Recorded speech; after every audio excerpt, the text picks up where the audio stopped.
안녕하세요. 말씀 한 줌. 오늘은 로마서 8장 18절에서 30절 말씀을 함께 살펴보도록 하겠습니다. 제가 먼저 본문을 읽을게요. 생각하건대 현재의 고난은 장차 우리에게 나타날 영광과 비교할 수 없도다. 피조물이 고대하는 바는 하나님의 아들들이 나타나는 것이니 피조물이 허무한데 굴복하는 것은 자기 뜻이 아니요 오직 굴복하게 하시는 이로 말미암음이라. 그 바라는 것은 피조물도 썩어짐의 종노릇한 데서 해방되어 하나님의 자녀들의 영광의 자유에 이르는 것이니라.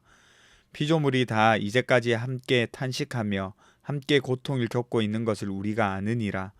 그뿐 아니라 또한 우리 곧 성령의 처음 익은 열매를 받은 우리까지도 속으로 탄식하여 양자될 것 곧 우리 몸의 성량을 기다리느니라.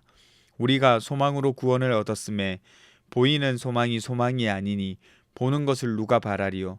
만일 우리가 보지 못하는 것을 바라면 참음으로 기다릴지니라.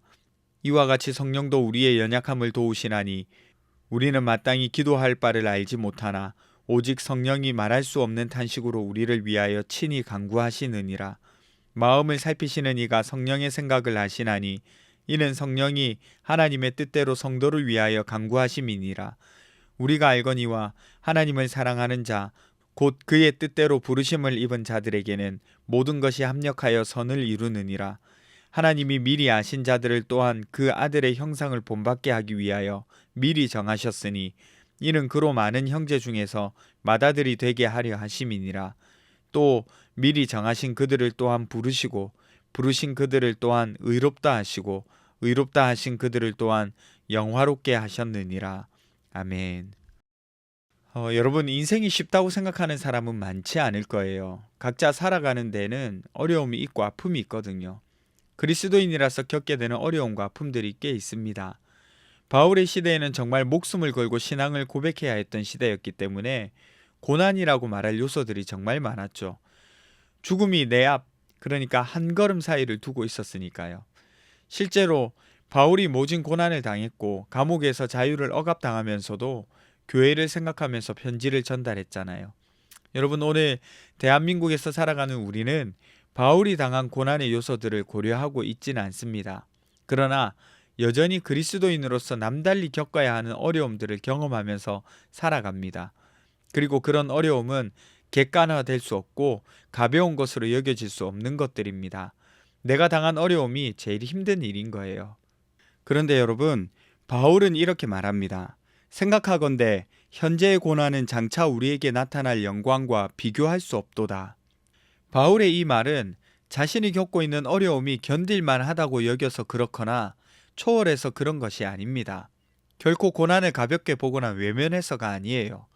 오히려 그는 고난을 아주 현실적으로 보고 있었죠. 바울 자신이 겪었던 환난, 핍박, 투옥, 경제적 어려움, 배신, 이런 것들 정말 인생의 굴곡이 다양했던 사람입니다. 그럼에도 불구하고 바울은 말하고 있는 거예요. 이 고난들이 결코 가벼운 것들이 아닌데, 결코 쉽게 견딜 만한 것들이 아닌데, 장차 나타날 영광과 비교해 보니까 너무너무 비교할 수 없는 거예요. 이 말은 우리가 겪는 고난의 크기가 작은 것이 아니라 장차 다가오는 그 영광이 상대적으로 너무너무나도 커서 엄청나게 큰 것이어서 지금의 고난이 작아 보인다는 겁니다. 그리고 그 영광을 설명하기 위해서 바울은 하나님이 만드신 피조물 전체를 언급합니다.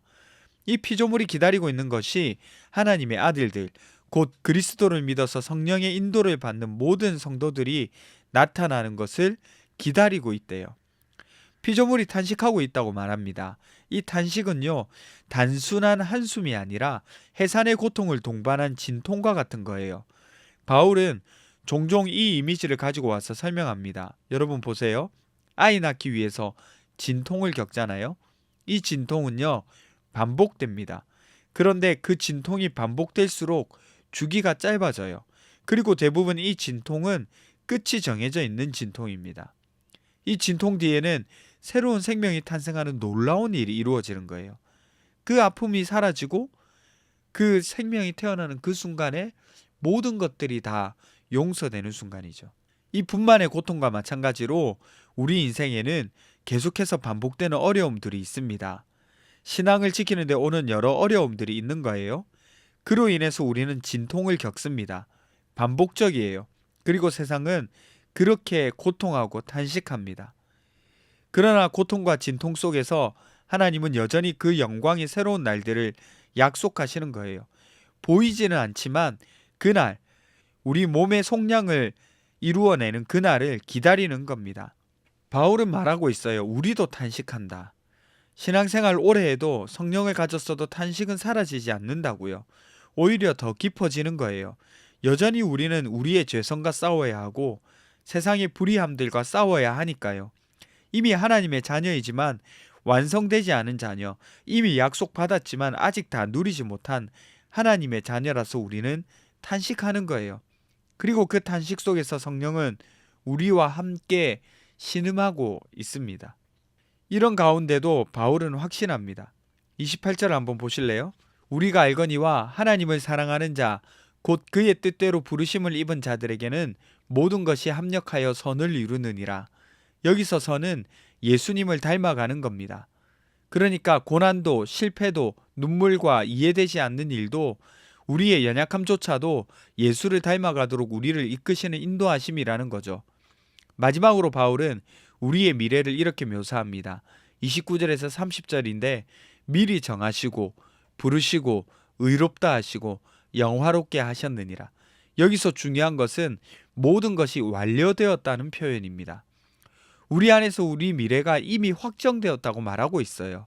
지금 우리가 현재를 살고 있지만 하나님은 우리가 완성된 것처럼 보고 계신다는 거죠. 하나님은 우리를 이미 영화롭게 된 자로 보고 계시는 거예요. 광부가요, 다이아몬드 원석을 캤어요. 이 원석을 캤는데 그 광부의 눈에 보이는 건 뭘까요?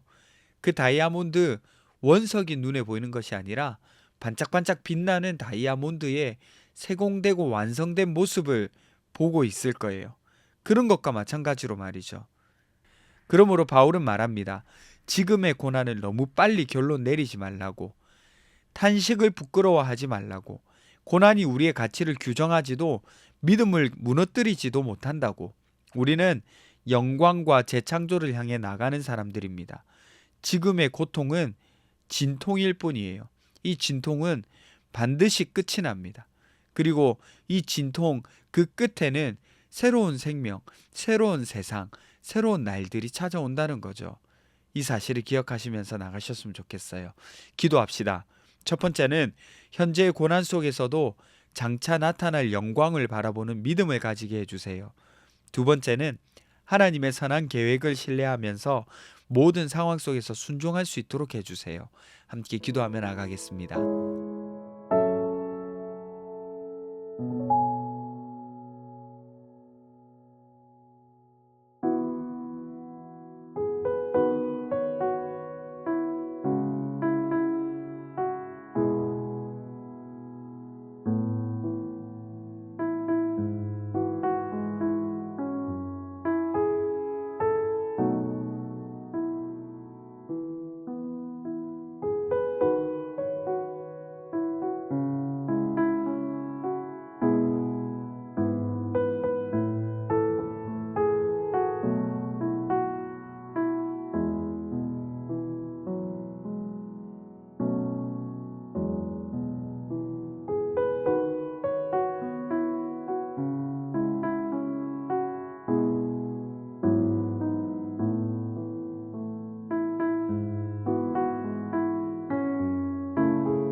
하나님, 믿음을 지켜나가는데 어려움을 당하고 있는 성도님들의 삶에 하나님께서 힘이 되어 주십시오.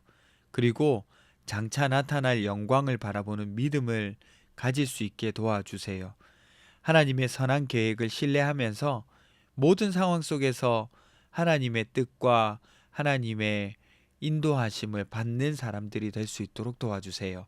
감사드리며 거룩하신 예수님 이름으로 기도드립니다. 아멘. 여러분, 오늘 하루도 하나님의 인도하심을 받아서 살아가는 하루 되셨으면 좋겠습니다.